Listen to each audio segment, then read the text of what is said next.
Ce lac dangereusement radioactif recouvre un cratère créé par une explosion nucléaire en 1965. L'héritage de la guerre froide continue de peser sur le Kazakhstan, qui fut l'un des principaux sites d'essai du programme nucléaire de l'Union soviétique. Nous nous trouvons à l'épicentre du site d'essai nucléaire de Semipalatinsk. 40 années d'essais atomiques ont fait de cette région, grande comme la Belgique, une décharge radioactive. 456 charges nucléaires ont explosé ici avant que le site ne soit officiellement fermé, il y a exactement 20 ans. Pour l'Agence internationale de l'énergie atomique, la décision kazakh d'interdire les essais et de démanteler sa part de l'arsenal nucléaire soviétique est exemplaire. La dénucléarisation est nécessaire et l'AIEA peut y contribuer à travers des contrôles. Les efforts de non-prolifération sont cruciaux. Les terroristes ne doivent pas avoir accès à du matériel nucléaire. Aussi, la mise en place de zones dénucléarisées favorise l'avènement d'un monde sans armes atomiques. Comment parvenir à un monde dénucléarisé? C'était le thème du forum qui a rassemblé des représentants de gouvernements, des législateurs et des spécialistes de la non-prolifération de 26 pays et 18 organisations internationales. Forum organisé dans la capitale kazakh Astana, à quelques 500 km de l'ancien site d'essai.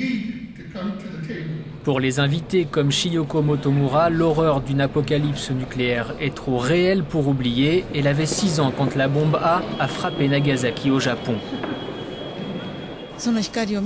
Tout d'un coup, une lumière aveuglante a empli la cuisine.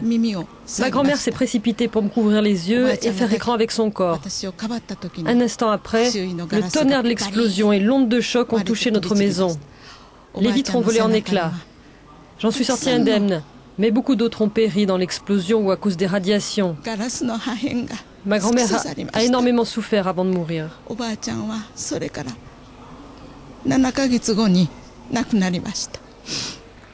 La plupart des nations s'accordent à dire que le monde serait plus sûr sans armes nucléaires, mais les efforts pour interdire les essais sont entravés.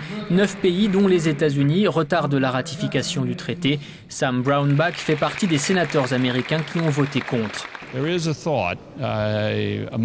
Au sein du Congrès américain, un certain nombre de personnes pensent que si nous signons cet accord, nous respecterons nos engagements. Nous disons nous ne ferons plus d'essais et nous ne faisons plus d'essais. Mais il y a d'autres pays qui signent et s'engagent à ne plus réaliser d'essais, mais qui continuent les essais. Voilà ce qui nous préoccupe, l'inégalité au niveau de l'engagement. À cause de ce manque de confiance mutuelle, l'interdiction des essais nucléaires n'est pas une loi internationale, mais plutôt un moratoire sur la base du volontariat. En parallèle, un nouveau dispositif est en cours de déploiement afin que la moindre explosion nucléaire soit impossible à dissimuler.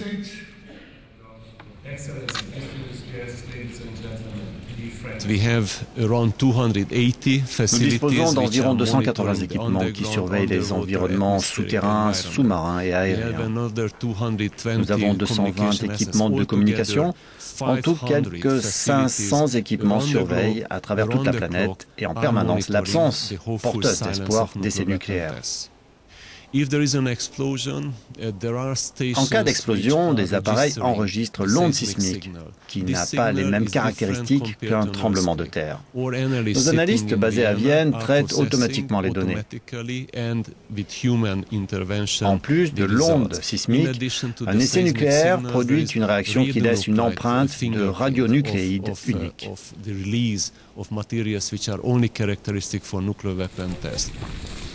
À ce jour, Semipalatinsk au Kazakhstan reste le seul site d'essai nucléaire terrestre à avoir fermé.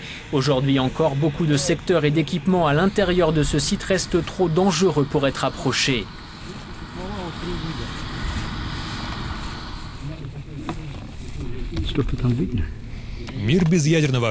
Un monde sans armes nucléaires tient aujourd'hui davantage de l'utopie, mais beaucoup croient que c'est un objectif à notre portée. Et l'émergence de zones dénucléarisées comme celle-ci en Asie centrale constitue la promesse d'un avenir plus sûr. Denis Loktev, Euronews.